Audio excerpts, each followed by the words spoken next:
Good morning friends, মোৰ new mini ব্লগলৈ সকলোকে স্বাগতম জনাইছো। ৰাতিপুৱা চাহ কাপ খাই ওলাই গলো মাৰ লগত বজাৰত, কাৰণ আজি ধনতেৰেছ। হেপী ধনতেৰেছ সকলোকে। এফালে অহাকালি দীপাৱলী বুলি মাহতে লক্ষ্মী আৰু গণেশজীৰ পূজা কৰে, তো সেয়া মূৰ্তি আনিব গৈছিলো। মাহতে আজি ধনতেৰেছ বুলি কিনে ঝাৰু আৰু চান্দিৰ কিবা বস্তু।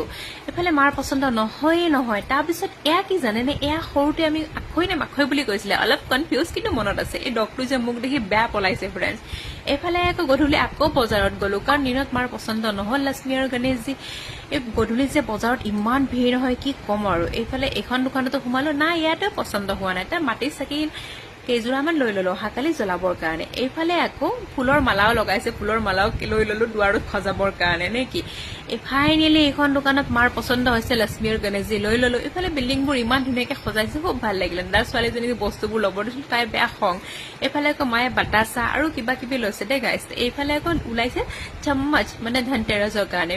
মানুহ দেখিছে ইমান ভিৰ নহয়। এইফালে আমাৰ কানহাজীৰ কাৰণে ল'ব লগা আছিলে কাপোৰ, বাট কাপোৰৰ চাইজ হল সৰু, লোৱা নহল।